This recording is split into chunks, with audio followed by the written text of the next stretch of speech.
Okay, welcome back. This is part 2 where we will talk about what is so unique about Math Nugget and how can Math Nugget help kids who are struggling in school and cannot keep up with the curriculum.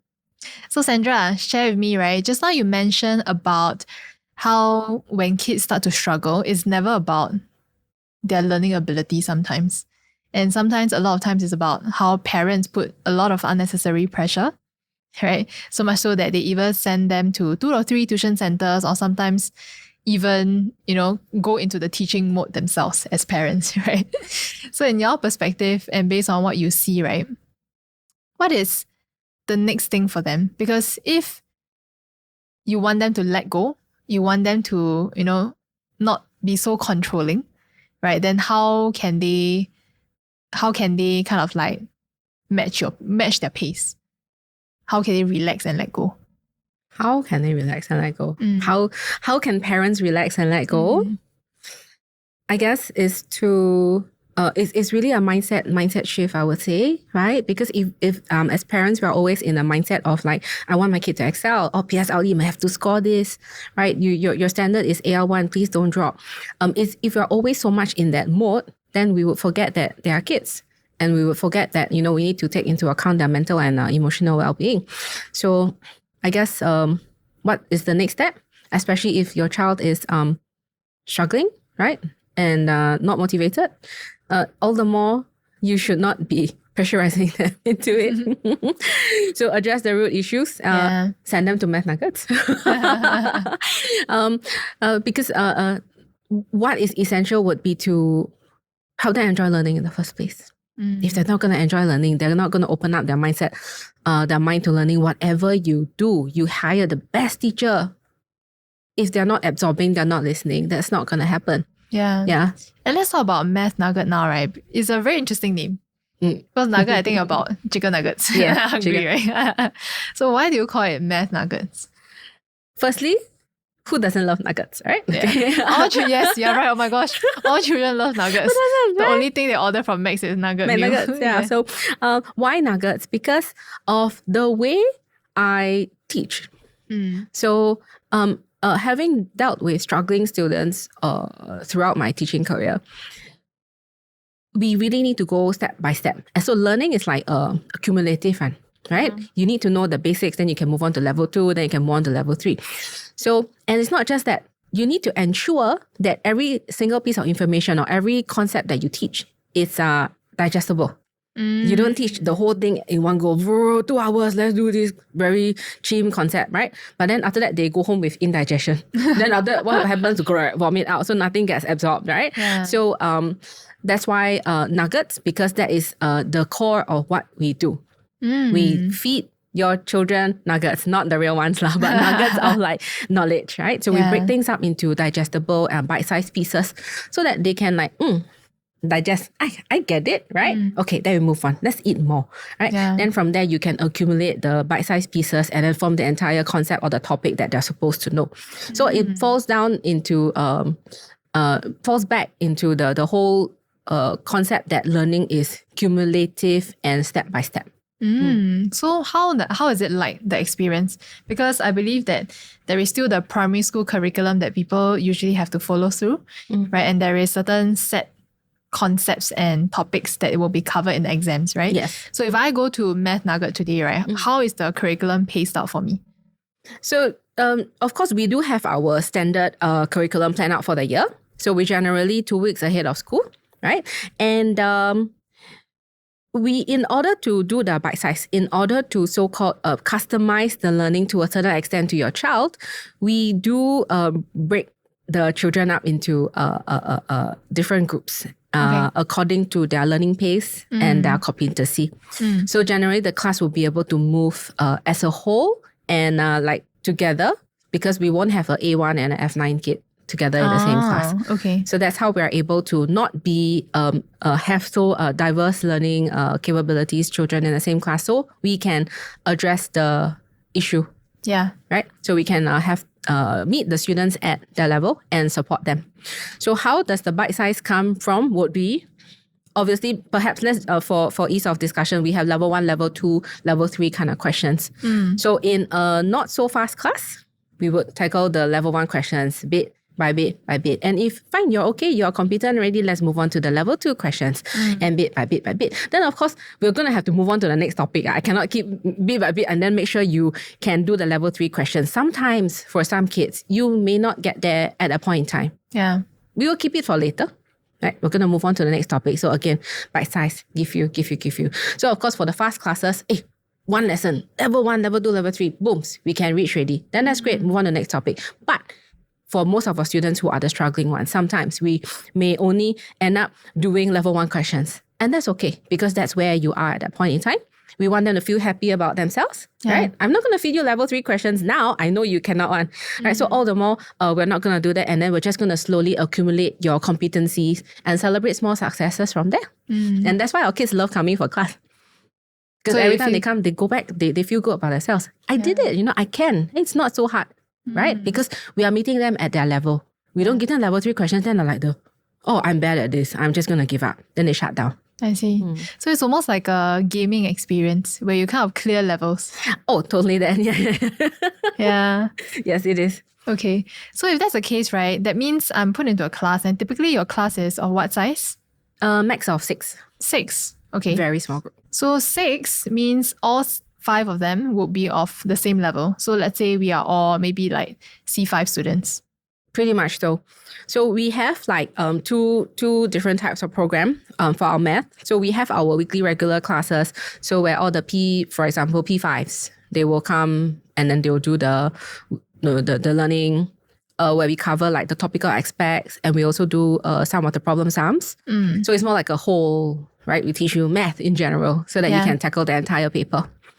For this specific group of students, we do break them up into competency level. So we may have like a so-called like an achiever class and an average class and a class that is a little bit slower, need to go at a slower pace. So we group them together so that we can do the bite-sized learning and the pacing that we mentioned just now. Then we have our problem sums masterclass as well, where we actually break the modules down. We have 5 different modules, and it's broken down into levels, right? 5 modules, 5 levels. So there's a level, the difficulty. So level 1 being the easiest, and then level 5 being the toughest one. So why we have that is because we know the importance of meeting kids at their level. So for example, we have a P5 kid that comes in and joins our weekly regular class. Perhaps the topical aspect, the section A and B kind of questions, no problem.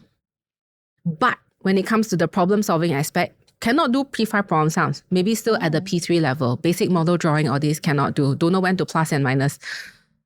Now that kid will struggle very much in that regular class. But how do we address it? Join our problem sums masterclass, where you take a diagnostic test and we know that, hey, you need module 1 intervention. So then join that class, then we will support you where you are from there. Then like you clear module 1, then like when you're okay, then fine. Then you go module 2, then we increase the intensity and difficulty from there. Yeah. So sometimes we have like stronger kids as well who come in that, generally no problem with everything, right? But want to push, right? So then don't join our weekly regular class, because that's paced for students who need the bite-sized, step-by-step kind of learning. Maybe you're so good. You're so good, you don't need, that will not be suitable for you. Then what can you do?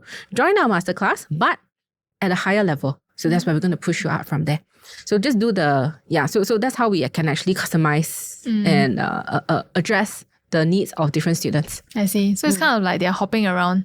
Sometimes weekly regular class, sometimes master classes. So the masterclass acts like a supplement. Supplement. Right? So it's like most of our parents are like I think need the weekly regular class also. So so sure, join. Then like, when do you have your modules? Like, our start date is this. Yeah, join. Then like, that's like, in a game, right? You go, then join, boost. Sounds like Mario Kart. Yeah. So that's a booster supplement. Yeah. I see. Will you overwhelm the students though? Yes and no. So obviously you think then that's still twice a week, what? Yeah. Right. So that's still twice a week. I thought you said don't like overwhelm the kids. So yes, in terms of time commitment, it is still twice a week. So of course, yes, we look back and then we think, the child can or not first. Yeah. Firstly, the child can take it or not. Secondly, the child need or not. Okay, don't just pile on just because FOMO, right? Must have more is better. Not necessarily. So that is something we consider. On the other hand, because we address the kids on a personal level, we understand them and our learning environment, right? We make it so fun and enjoyable for them. Then they're like I want to go. We recently even have a kid, right? She's already coming for lessons 3 times a week because of our various programs, right? 3 times. Yes. And then we had a PSLE booster, booster for like 12 weeks. Then she's like, can I join? There's a new class. I want to come. So I was like, wait, you're already coming 3 times a week. Enough. Yeah. I want to come. Can you call mom now? No. So talking to the mom, actually, she doesn't need to come. Don't come. It's like, come on, too much already. So it's like, so that's where, that's why I emphasize on the helping the kids enjoy learning first. See, after they enjoy learning, they enjoy coming for classes. Come on, 4 times a week. She wants to sign up, not the mom. So the magic really comes from there. So build on the love for learning first. Yeah. I think you mentioned love for learning as part of your philosophy, right? When it comes to teaching the kids to learn. How do you do that? How do we do that? So in a small group environment, we're able to know the kids on a personal level. We are able to actually understand how they function, how they think, because every kid will be different. So some kids maybe need to be soft. Maybe they're a bit more sensitive, right? So then you have to use the soft approach to talk to them, right? If they don't know something, you can't even be firm and raise your voice and say, why you don't know, right? No, it's okay, right? So if you understand each child on a personal level, you are able to so-called also customize your approach.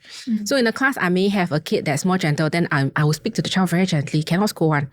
But in the same class, there's maybe a more mischievous boy, right? Then maybe if I talk nicely like that, then there's no climb over your head. Yeah, exactly, right? Then I cannot be assertive. So I need to be more assertive with that particular boy. Then when I speak to the boy, I'll be like that. Hey, you better don't fool around, like be a bit more assertive. And then he'll be like, okay, you mean business? I'll listen to you now, right? Yeah. So sometimes it's funny in this setting, right? Sometimes my other kids will be like, not fair. Why you talk to her in such a nice way, but you talk to me like that? I say, different what? So the relationship between the teacher and the student has to be there.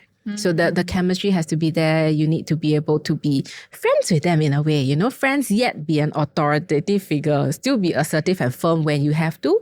Yeah. But when it's okay, you still can fool around with them, So it's an art. Yeah, it's like the elder sister role. Yeah, so fun and friends, but still I'm elder. Yeah, when I ask you to do, you better do. Yeah. So to achieve that balance and achieve that kind of forge that kind of relationship, it's really important. And then so that the kids will be like I know I'm safe here. I know I won't kena the cane or I won't kena whatever insult or humiliation or feel like I'm not enough. I'm not enough. Yeah, exactly that. I feel like I'm not enough. So have them feel like it's a welcoming environment. Sometimes I may be a bit more firm, right? But it's essential. I still love you. So have them feel that, and that's what we do lah. That's what we do as a base before even going to the learning and teaching and the curriculum and whatnot. That one later. Let's make sure you listen to me first. Yeah. When I teach, are you listening? Like, do you even want to be here? I make sure you want to be here first. And I think that's so fundamental, something that we forget, right? Because I thought you'll come up with answers like, oh, you need to do this, you need to entertain the class, you need to add some interesting benefits or something like that so that they foster love. Yeah. But what you just said is very fundamental to a human being that just want to be seen, heard, and loved. Yes. It's not even like our lessons are gamified. We do this with this technology. Yeah, those are nice, that could be something that will help the kids be enticed, right? To want to come for class. But the more fundamental needs would be being seen, being heard, being in a safe environment. I like coming for class. I like my teacher. Somebody believes in me. Things like that, the mental and emotional again. Yeah. And it's quite sad. Do you feel that it's lost? Like this level of connection is lost these days for these kids?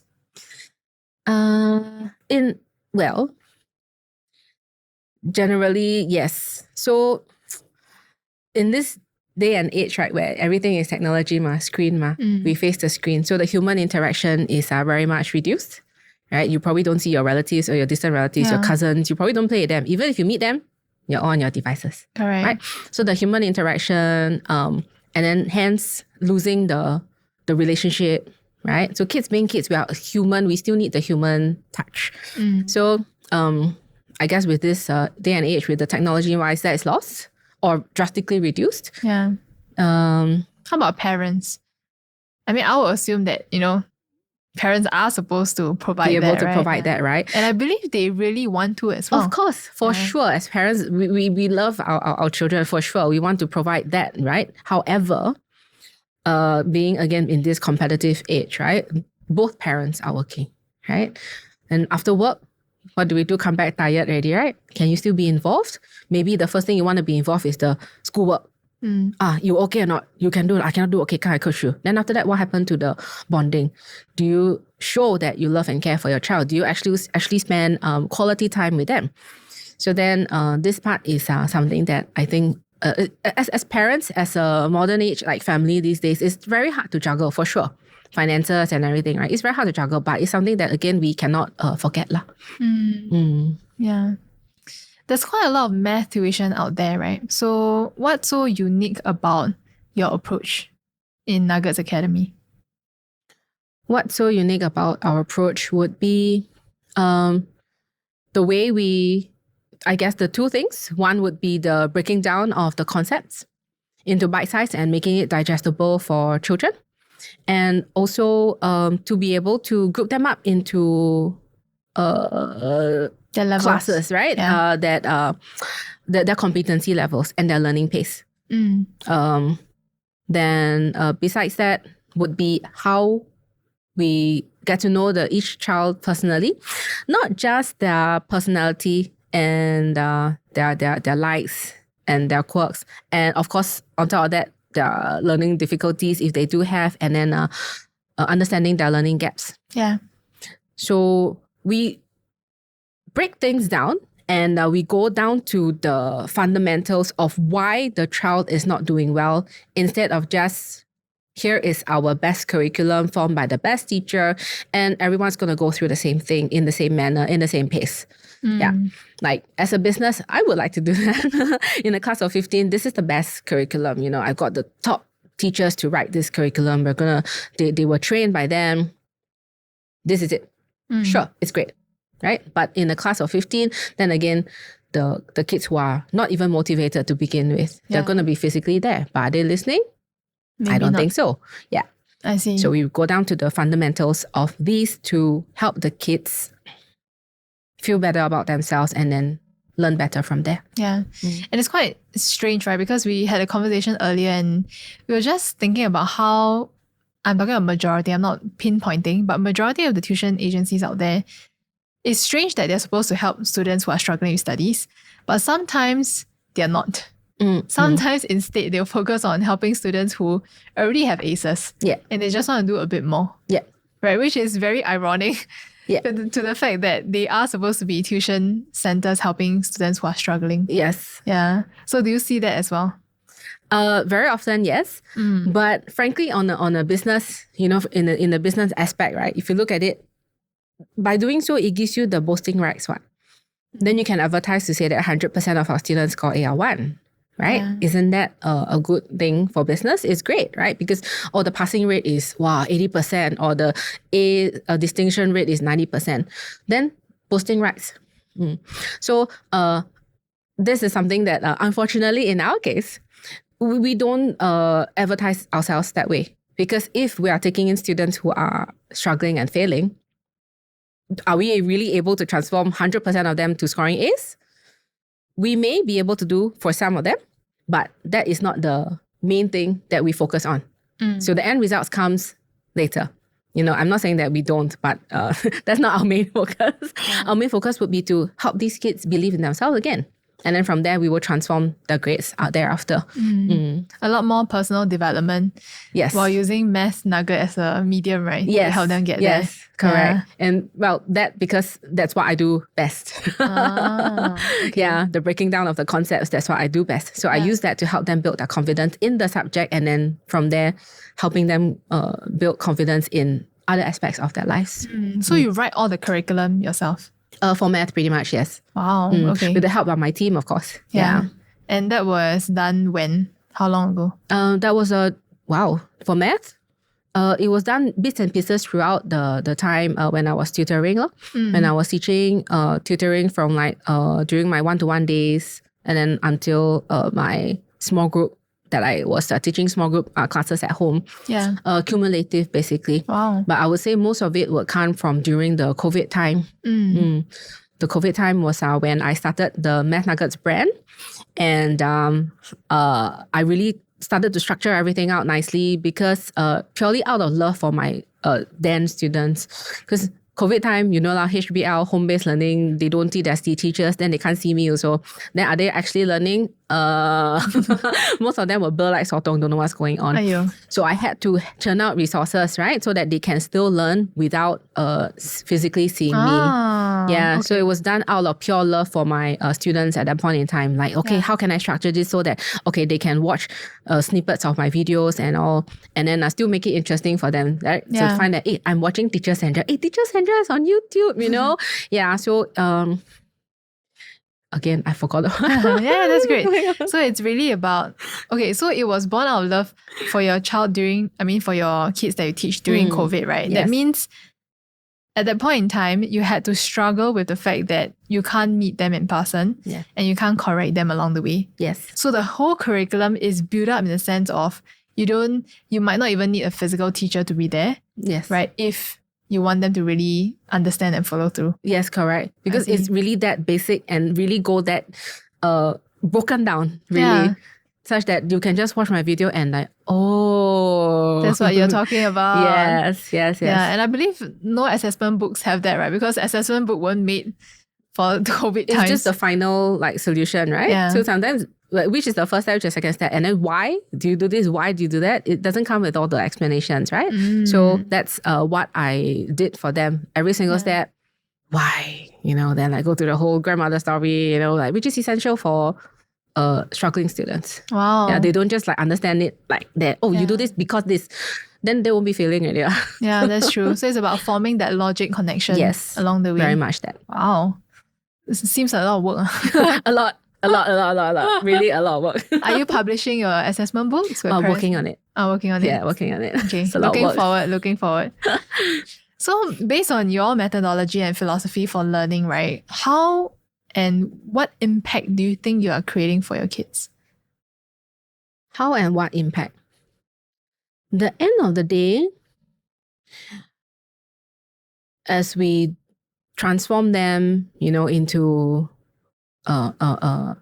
motivated learners, transform them, helping them have instill in them this love for learning, right? End of the day, I hope that they carry this mindset, which is what we can call the growth mindset, like they never say die, I'm just going to try no matter what, right? Mindset.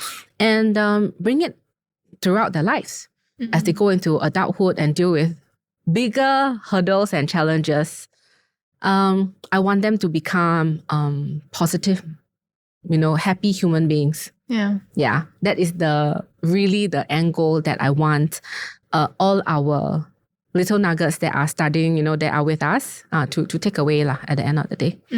Are there some examples of how this have impacted any student that you taught? What's your proudest achievement or moment? Well, it comes to this change in mindset. I have this parent. So I taught this girl up to P6, and then when she moved on to secondary school, then I stopped teaching her. I think when she was in Sec 2 or 3, the mom just out of the blue texted me. So we haven't really been in touch. Then suddenly texted me, Teacher Sandra, I still just want to thank you. I have seen the transformation in her mindset. She used to hate math so much and hate learning and studying in general. But, after you, even though she still doesn't excel in the subject, because she just has learning difficulties, she has lower processing skills. But I see that she is just not giving up. She's just always wanting to learn more, wanting to try more, wanting to do more, which I'm so thankful for you for. Yeah. So this parent really saw the change in her daughter. So like, again, because being a parent, as much as you want your child to ace the subject, I think sometimes we need to be realistic. Yeah. Right? Like not every child will be able to score an A. But at the end of the day, your child is your child. You just want your child to be happy, not give up. Yeah, and just try to do better in all aspects in life. Are there any tangible case studies? Oh, I tell you, this boy that I used to coach, it was a very tough case. He came to us P5 end of year, scoring 13%. So that's 13 out of 100 at P5, end of P5. So he had less than a year to go to his final exams at PSLE. Yeah. So that's like about 9 months. How do you get 13 even? So he doesn't answer all the questions? Or like everything is wrong? Everything is wrong. How to get 13 exactly? Yeah. Yeah, for most of us, we'll be like, how? Yeah. Like you fail, borderline, okay, 45, I get it. 30, still understand. Less than 20, 13? Like what have you been doing? Correct. So, so he was mostly just not interested. So really just, so no motivation, no. So obviously that would have accumulated from before, right? Yeah. Probably his P3, P4 years also cannot really, also didn't pay attention in school. That's why all the basic things also cannot do, ma. So when I started teaching him, it was dealing with more of his attitude lah. He was more like perhaps from a neglected a child kind of issue. So then we just had to be more patient with him to show that, we care. Come on, it's okay. He will show us attitude that time also, like the purposely want to push our buttons, like the be rude to us and things like that. So all the more, we're gonna drown you with love and patience, dude. Kill them with kindness. Yes, should kill with kindness. So like really showed him that extra thing that like, hey, nope, you're trying to be rude. No. It's okay. No, we try again. Come on, try. Like all the really just like keep being encouraging and all that. Then the good thing about this boy is that he's actually capable. So he's not the sort that like has learning difficulties or slow processing or things like that. He's actually okay. It was really just more of a defiant mode, right? And hence his foundations were just not built. So it was a two-pronged approach. Killing with kindness, and then at the same time, okay, we struggle to feed all the information in, And the good news was, at the end of the day, he managed to score an A. So from a 13% to an A at that time, it was like 75 and above lah. So assuming he got 75, 13 to 75, huge achievement within 9 months. But it came with a lot of sweat and tears and blood lah. Okay, no blood, sweat and tears. Non-literal blood. But it's funny how you use the word coaching, right? Because usually you see teachers as teachers where they teach, right? But you use the word coaching a lot. Yeah. Yes. So do you feel that all your teachers are coach for the kids? Yes, very much so. If I could use the word cheerleader, I would use the word cheerleader. So how do we coach and how do we cheerleader? Well, what I mentioned just now, right, with the kill them with kindness, right? So what are the things we do? Kind, right? Obviously passionate, right? Okay. And then have a heart for teaching, right? And then you just need to be extremely encouraging, especially for kids who struggle, self-esteem maybe, right? So we want the kids to have a cheerleader. So all our teachers are like, they have passed. They all have a heart for teaching. It's like, frankly, anybody can teach, right? Especially at the primary level. Content knowledge is something that can be trained, can be taught. But not every teacher or not every person would have a heart to help, especially the struggling kids. Because it's not easy. It's not easy at all. To coach, to have to teach something again and again, 10, 20, 30 times, and then like, I still don't know, right? Yeah. So you will get impatient, you will get frustrated. We are only human beings. So it is not easy to have a class of students like that, day in, day out, that you're facing and teaching, and having to think of different ways to connect with them, address not just their learning difficulties, but also their mindset. So it takes a lot, and hence, I would say, majority of our job is not going through the content, not delivering the content, but majority is really being their cheerleader, Hence the word coach that I like to use. So you're a math coach, you're a subject coach, not so much a teacher. Or rather maybe now teacher, the word teacher, right, suggests that you only teach ma. Yeah. But a lot of times as an educator these days, you're not only teaching, you're doing all these other things. Yeah, amazing. Why are you so passionate about teaching struggling kids? Did you struggle when you were in school? Okay. Back in school, well, generally I was an okay kid. But in secondary school, I started to get really distracted with going out with friends. Then I started to slack a lot in secondary school. So I wasn't performing up to par.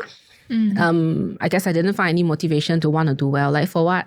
Having fun is more fun. Like why study? No need lah. But months before my PSLE, months before O-levels, so my then form teacher and math teacher, she wrote me a very simple postcard. Dear Sandra, yada, yada, yada. I don't even remember what the rest of it was. But the words that start with me was, I believe in you. Wow. And talking about it brings tears to my eyes. I still remember at that point in time, I do not know why, but knowing that somebody believed in me at that point in time, it really spurred me on to want to do better. And then really after that, I like last minute revision, and then I did well. And I did well. So that really stuck with me. And I think if that could transform or change my mindset so easily, just with the I believe in you. And then I want to do that to the other kids as well, ma. Yeah. Right now, I feel like I need to pass that thing on. Like I was blessed. Yeah. I was blessed, so I need to pass it on. So I want to help the other kids who struggle for whatever reasons, to let them know that, hey, we believe in you. Keep going. That's so important. Wow, lovely. I mean, I have a lot of parents asking, because I run a youth community as well, right? A lot of parents asking, how do I help motivated kids? I mean, how do I help unmotivated kids, right? How do I motivate them to do better? And just by your sharing, it's actually as simple as telling them that you believe in them, that you are there to support them wherever they are, right? You're not judgmental of them, and you feel that there is always a better version of themselves. Yes. Yeah, and just by communicating that alone, you are already creating motivations for the kids. Yes. Yeah. Yes. So that's what I learned from you as well. Amazing. Not easy, not easy. Not easy at all. It takes a lot. It's about all the grey hair and the wrinkles. It takes a lot. Yeah. What are some misconceptions that you like to share with parents when choosing a good tuition for the child? Of course, Math Nuggets is currently in Hougang, and you guys are looking at expanding, right? But for a parent who just want a neighborhood tuition center, right, and they want to send their kid there, what are some of the things that they have to take note of? What are some of the things they have to take note of? I guess, falling back, okay, let's not talk about reputation or qualification of teachers. Yeah. Let's take that as a granted. I think most of us in the industry, we do take pride in that. We make sure everything, all our teachers are qualified to teach, and also let's not talk about that. But in terms of the environment, let's look at whether or not your child is suitable in that learning environment or not. I would say, of course, one is class size. Right? If you know that your child is the daydreamer, you can forget about your child paying attention in a class of more than 10, 15, 20, you can forget about it. Yeah. Right? If your child is already struggling in school, the class of 40, 20, not that much difference, same. Right? So your child is a dreamer, forget about big groups. Go for small group or go for one-to-one tuition where really you can eyeball the child. Yeah. So that's one. Another one would be, is your child also struggling in terms of is your child also still falling behind in that class? Like maybe that class is a fast-paced class, and then your child is not doing so well. Yeah. So not being able to catch up is one thing. What is it doing to your child's self-esteem? Very tough. In school, I cannot. In school, I cannot catch up. Then go to tuition, also cannot catch up. Am I that bad? Yeah. My gosh, I'm so lousy. So that kind of environment will not help. So then, in fact, it will just make things worse. So I think this is something that you need to take note of. Yeah. How about learning disabilities? I mean, nowadays, strangely speaking, last time we don't used to have a lot of cases of ADHD, but more so these days. Maybe it's due to the fast-paced environment or the fact that they can, get information by the click, right? Yeah. That I heard of more learning disabilities coming up. A lot. ADHD is one example. Dyslexia, so on and so forth. Yes. Yeah. So for learning disabilities, right, how can parents deal with it? Is a tuition setting suitable? So for learning disabilities, like you mentioned, perhaps having a dyslexia or ADHD, or maybe your child is on the spectrum, right? When they require help in terms of their schoolwork, depending on the severity, right? It's always a mild or okay or like very jalat, right? So depending, but I would say for students with general learning disabilities, of course, a large class will not benefit them so much, right? They will need more tailored, more customized learning according to their pace and their learning gaps and their learning needs. So having said that, depending on the severity, I would say go for a small group class where the teacher is able to understand your child, or just go for a one-to-one private tutor where the tutor can just straight away pinpoint. But it's better if they have some sort of experience dealing with children like that. For sure. Because it is a very different approach. How you tailor your approach, how you tailor your teaching methods, teaching a regular child and a child with certain learning difficulties, it is very, very different. Yeah. So over at our side, we do see a lot of our students coming in, parents asking for help for their child. Oh, my child has ADHD, my child is dyslexic. And a lot of times they're very anxious and very concerned. Does your teacher have experience? My child dyslexic, so a bit slower, that kind of thing. They're very concerned because as a parent, you don't want your child to be treated cruelly or in an unkind manner outside, right? Yeah. Hey, why you don't know? That kind of thing. So over at our side, it's good that parents are disclose to us, like let us know that, oh, my child is struggling with this. So then we can take note, right? Yeah. And then, of course, after knowing, then of course, that's where the empathy comes in, right? So we know why you struggle. Yeah. So thank you for helping us understand. So then we are able to address the things accordingly in the correct manner. It's strange, right? Because I heard that some parents do not disclose. They hide. Yes. Maybe because of the fear of stigma. Yes, for right? sure. The fear of being judged, right? Yes. So what do you say to these parents? Unfortunately, social stigma is still very much there, right? If you bring your special needs child in the public, people will still be staring, they're wondering, hey, why like that? Social stigma is very much there. However, I think I can definitely understand why parents don't want to disclose, right? They don't want to feel embarrassed or judged. However, I think when it comes to education partners or when people that you're working closely with to nurture your child, I think disclosing is super important because in the first place, if your child is already diagnosed with certain things, there will be certain ways or methods that you want to approach or you want your education partners to pay special attention. Definitely that. Yeah. So should not actually hide or feel embarrassed. So if you find that the center or the tutor is saying that, oh, I can't help your child because of this, then actually it's a good thing because they're not qualified or they're not equipped so or they're not tell ready. You first. Yeah. Rather than putting them in the wrong environment, then it's like that make things worse. Yeah. What are some objections that you get from parents for coming to your center? I would say the main objection would be, oh, your teachers are not NIE trained. Yeah. Oh, you are also not NIE trained. Yeah, I'm not NIE trained, but I've been teaching for like close to 2 decades. So that's one of the main things. But what I would have to say to that would be, I think, as we have mentioned in the whole, like our earlier conversation, would be that anybody can teach, can train, they can know the subject, the content knowledge, and they can teach. But can they communicate the idea properly with to the child?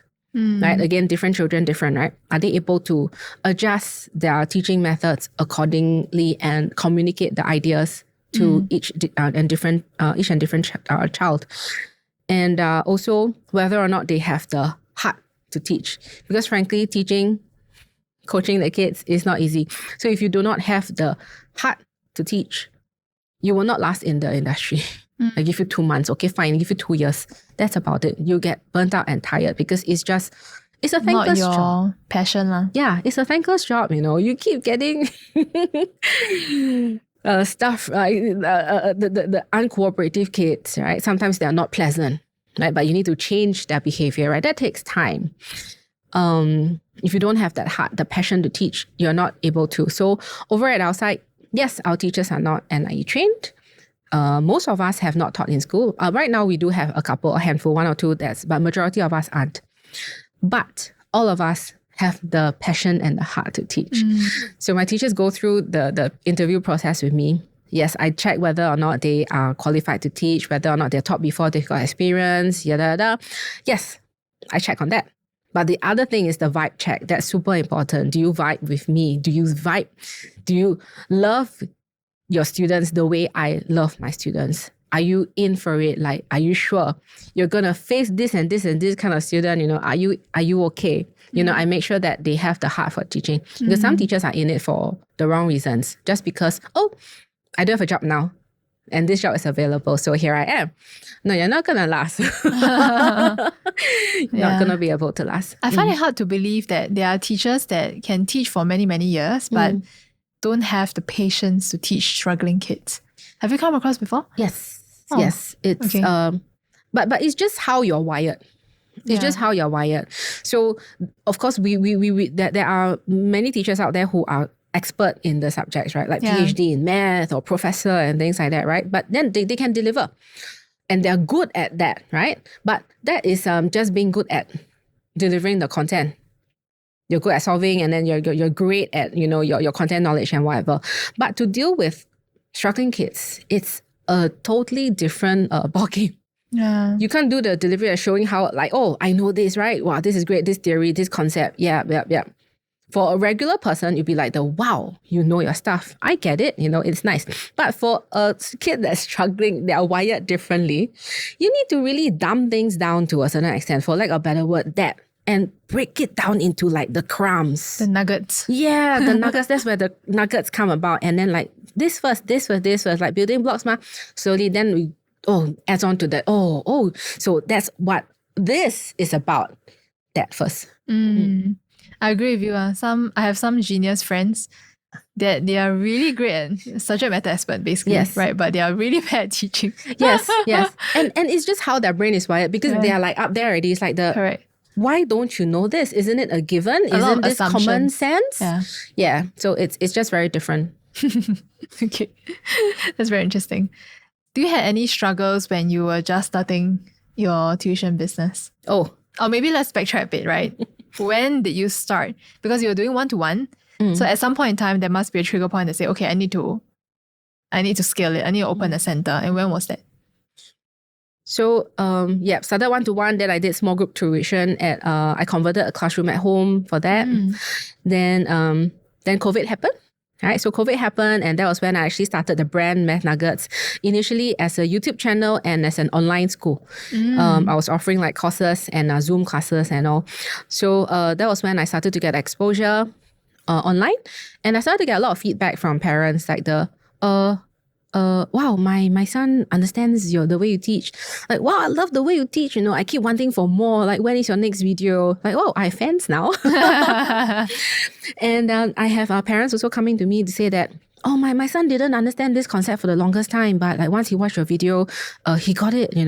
So there were a lot of people who appreciated how I managed to break things down to easy to understand manner.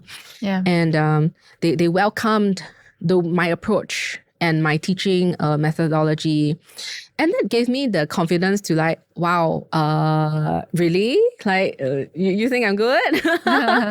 So there's more. So then when COVID ended, right, when we opened up, started to get a lot more inquiries, right? Like, oh, I want to send my boy for classes. And these people were coming from like all over the island, not just nearby me. So they could come from like, we're at Hougang ma. So they could come from like Bukit Permai, Choa Chu Kang, Woodlands, Yishun. Wow, all the way. Yeah, all the way. Then I'll be like, are you sure in your area got no other centers? Yeah. Like, then they're like, no, I want to send my child to you. So thank you for your belief. I hope I make it worthwhile for you. I'll try my best. So yeah, so then from then, more and more inquiries came. Then I was like, wow, I'm only one person. Yeah. There's only so many kids I can help. So how can I do this better? Then I find that there's really a need to help parents and students like that. So that's why I decided to start a physical center so that I can form a team of like-minded, passionate educators who have the same beliefs and values as I do, so that we can form a community of parents, of students, and be able to help more students do better. Yeah, and what was it like? So you opened the center in which year after COVID? The physical center in 2022, August, we opened our doors. Oh, wow. Yeah. So that's only 2 years? Just 2 years ago. Okay. Yeah. And how many classes do you have right now? So in 2022, we had one center and that's 3 classrooms. And in 2023, August, July, around there, we expanded to another unit along the same stretch because we were running out of classrooms. So we had more classes going on. So then I expanded. Then in 2024, this year, sometime in July as well, just a couple months back, we expanded to another 2 classrooms and with the office as well. Why office? Because our teachers were also always working on the curriculum and things like that. So we needed a space for them to sit and do their work. So we have 3 places along the same stretch. Short houses. Short houses, yeah. So we have 3 separate places as of now. So a total of 1, 2, 3, 4, 5, 6, 7 classrooms now. And next month, in November, we're going to have another. We're going to have another 3 classrooms. So that's because we're offering more. We're going to offer not just math, we're going to be offering science and English as well. So science nuggets and English nuggets. Yeah. So you can open a McDonald's. So my students are like, the whole shop house you take okay. So cute. Wow, that's really good milestone. Really an achieved milestone. So I guess the reason why we started the science and English was it was very encouraging from our existing pool of parents, right? They were very encouraging. They're like, hey, when English and science, I need it. When? So then we started to okay, we'll work on it, So then we currently also have our existing parents are like so when is it starting? December, is it? Okay, I'm going to transfer from the other center to you. Then I'm a bit taken aback, why transfer? Are they not doing well there? If they're doing well, then keep it lah. You don't have to transfer and things like that.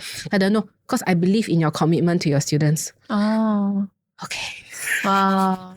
Thank you for the belief. I will try my best. We will try our best. Yeah. Yeah. Amazing. I'm very thankful for the support, for the belief that our parents have in us. And you are the sole founder of the business. Yes. It's not easy. Yeah, not easy, I believe, right? So when I first started, in the first 6 months, I was doing 16-hour work days every day. Oh, so I barely slept. I was I think I slept only 3 to 4 hours every day. And at that point in time, I was starting the physical center. My daughter was only 1 year old. Wow. So come home, we still must mommy. So it's really not easy lah. So the first 6 months, every morning I wake up with regret.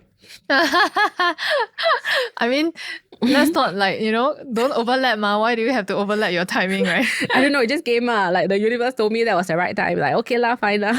I see. Yeah, so then, every day I woke up with regret, why did I choose to do this? But it's too late too. There's no backdoor emergency exit. You're in. Then you just have to go forge ahead. Wow, inspiring. It's not easy. I wouldn't wish on it for anyone. It's not easy. Don't start a business when your daughter is 1 year old, okay? You must be out of your mind. Yes. So what are your hopes for the future? for the future of the Nugget Academy? For the Nuggets? Well, there's a reason why we are named the Nuggets Academy. So the big dream would be, of course, Academy teaches a lot of things, right? So not just like math. So now we are offering English and science, to of course do well in those aspects as well, and then perhaps offer more stuff because kids ma. So we want to nurture them, right? So I'm not even talking about just like the subjects that they're needing tuition in, but other things, music, coaching, other fun stuff. So then that's what we offer, and then perhaps definitely a few more outlets around the island so that we can help the parents that don't just reside in the northeast area. So we have parents coming from west side, far north, right? So I want to be able to meet them at where they are. Yeah. Not having them like come all the way, couple times a week, all the way to Hougang just to send their child. So yeah, these are the dreams lah. Amazing. And how can parents hearing this, or even students themselves, right, support you in this journey that you have? How can they support me? Yeah. Enroll with us. I mean, that's of course one, like the salesy talk, right? But I think the dreams that I have, the bigger dream, right? Like world peace, right? But okay, not world peace, but I want every child to grow up with a positive mindset, lor. So if you're watching this and what I say resonates with you, you find that it makes sense, then I think we can just start with ourselves, lor. Start with our family, start with how we are with our children. And then, we'll just help one student at a time, or in my case, one nugget at a time. Yeah. I like how you mentioned about the starfish, right? The starfish story. Yeah, I think I read somewhere that, a person was like strolling along the seaside, right? Then it was low tide already. So all the starfishes were still stuck on shore. So she was just like picking up one starfish and throwing back to sea, picking up one by one, throwing back to sea. Somebody saw this and then asked the person, why are you doing this? It's like, no, it's okay. I just like helping them. I will just do it one starfish at a time. So I feel like that's what we are doing at Math Nuggets as well. Like really just helping them. Well, I call them my little nuggets. So helping the little nuggets one at a time. Love it. Wow, it's a long episode, this one. Okay, how we want to end off with this, I will ask you to share. Sandra, what is your mission? Can you think of something? So the last time you spoke to me about was to give struggling students hope. And I want to instill the belief in them that they have to keep trying despite all odds. Okay. You said that to me. Yeah. Yeah, so I'll ask you this question and then you will say it to the camera. Sandra, what is your mission? My mission is to, okay? You can try again if you found the, never mind. Okay. So I just say it? No, I'll prompt you. Sandra, what is your mission? My mission would be to transform kids, especially the struggling ones, into individuals with the growth mindset. So I want them to have the never say die attitude. I want them to never give up, even though they are faced with hurdles or difficulties. Because even if now, perhaps the studies would be the hurdle, right? But that's minute compared to the bigger things that they'll face later on in life. So I would like them to be able to overcome these barriers now, and then have the growth mindset and the positive mindset, and then bring that with them throughout their whole entire life, so that they can face the adversities and the difficulties further down in life. That was great. Let's try that again. Okay. Short and sweet. Okay. Okay. Short and sweet. Yes, you can start. My mission is to. So my mission is to help struggling kids and instill a growth mindset in them, so that they can face difficulties or adversities in life later on. Oh, I think I too short now. Yeah, it's good. It's good. It's good. Yeah, you want to form that better, then you repeat. So your mission is to help struggling kids and instill a growth mindset in them so that they can overcome adversities in life. Okay. Sounds good? Sandra, what is your mission? My mission would be to help struggling kids instill a growth mindset in them so that they can face adversities and difficulties later on in life. Thank you. Great. That's it. That's it? We're done? Yes. Okay, rest a while. Drink some water. I check.